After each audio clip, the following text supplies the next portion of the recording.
జగిత్యాల పట్టణంలో సంచలనంగా 100 కోట్ల భూ కబ్జా ఆరోపణలపై బీజేపీ రాష్ట్ర కార్యవర్గ సభ్యురాలు శ్రావణి స్పందించారు. తాను మున్సిపల్ చైర్పర్సన్ గా ఉన్నప్పుడే పెట్రోల్ పంపు భూ కబ్జా విషయంలో మాట్లాడితే తనను టార్గెట్ చేశారన్నారు. ఒక దశలో చైర్పర్సన్ గా తన రాజీనామాకు ఈ పెట్రోల్ పంపు వ్యవహారమే కారణమని అన్నారు.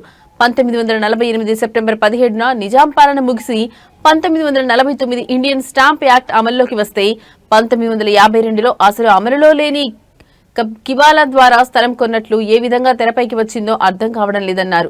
ఈ విషయంలో ఇప్పటికే అధికారులపై పొలిటికల్ ప్రెజర్ ఉందని, కిబాలా పత్రాన్ని అందరి సమక్షంలోనే ట్రాన్స్లేట్ చేయించే విధంగా చర్యలు తీసుకోవాలని జిల్లా కలెక్టర్ కు అప్పీల్ చేశారు.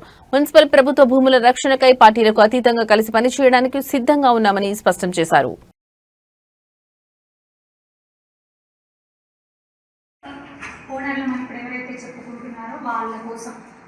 వాళ్ళని కాపాడడం కోసం నన్ను నడి రోడ్డు మీద నిలబెట్టి మరి ఇది మా వ్యక్తిగత విషయం, నువ్వు తలదూర్చడానికి ఎవరు తలదూర్చకూడదు అంటేనే నేను ఇది నా రాజీనామా అప్పుడు కూడా స్పష్టంగా తెలియజేయడం జరిగింది. నా రాజీనామా అప్పుడు కూడా ఈ విషయం స్పష్టంగా తెలియజేయడం జరిగింది. యాజ్ పర్ రూల్ ప్రకారం పెట్రోల్ బంక్ ఉన్నప్పుడు పెట్రోల్ బంక్ మీద ఎలాంటి దానికి సంబంధించినటువంటి ఆస్తి హక్కుదారులు అని అంటున్నారు కదా, వాళ్ళ దగ్గర కూడా కంప్లీట్గా జెన్యూన్ కేసుగా ఉన్నప్పుడు అప్పుడు నా మీద ఒత్తిడి తేవడానికి గల కారణం ఏమిటి? అప్పుడు నాతో ప్రెజర్ చేసి నన్ను రాజకీయంగా అక్కడ తొక్కేసి నన్ను అందులో నుంచి బయటికి పంపించడానికి గల కారణం ఏంటి? నాయకులు ఈ తెర వెనుక రాజకీయాలు ఎందుకు చేస్తూ ఉన్నారు? దయచేసి ఒక్కసారి ప్రజలందరూ కూడా ఇది ఆలోచించాలి. వారికి తెలుసు కూడా నాతో పాటు అప్పుడు ఉన్నటువంటి ఎమ్మెల్యే గారు మరీ దాని గురించి అంత శ్రద్ధ తీసుకోవాల్సిన అవసరం ఏంటి?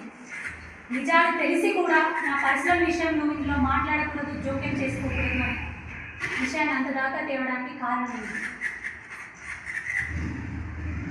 గతంలో కూడా నేను చాలాసార్లు స్పష్టంగా తెలియజేయడం జరిగింది. చిన్న విషయం అన్న, 1948లోనే నిజాం ప్రభు వెళ్ళినప్పుడు సెప్టెంబర్ 17న, మరి 1949లోనే ఇండియన్ స్టాంప్ యాక్ట్స్ మనకి ఇంప్లిమెంట్ అయినప్పుడు, హైదరాబాద్ ప్రజానికానికి అందరికీ కూడా ఇంప్లిమెంట్ అయినప్పుడు 1952లో ఈ కిబాలా ద్వారా దీన్ని కొనడం ఏంటో లాజికల్గా ఒకసారి ఆలోచించాలి.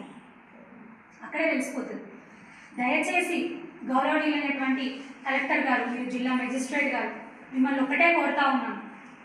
పెట్రోల్ బంక్కి సంబంధించినటువంటి ఓనర్లు అని చెప్పుకుంటున్న వారు ఎవరైతే ఉన్నారో వారు కిబాలా పత్రాన్ని కోర్టుకు సమర్పించాలని చెప్పారు. దయచేసి ఆ కిబాలా పత్రాన్ని జిల్లా కలెక్టర్ గారు తీసుకొని దాన్ని తర్జుమా చేయిస్తే, ఆ కిబాలా పత్రం ఏదైతే ఉందో దాన్ని తర్జుమా చేయిస్తే ఖచ్చితంగా నిజమేంటో ఆధారాలతో బయటపడుతుంది. ఆ తర్జుమా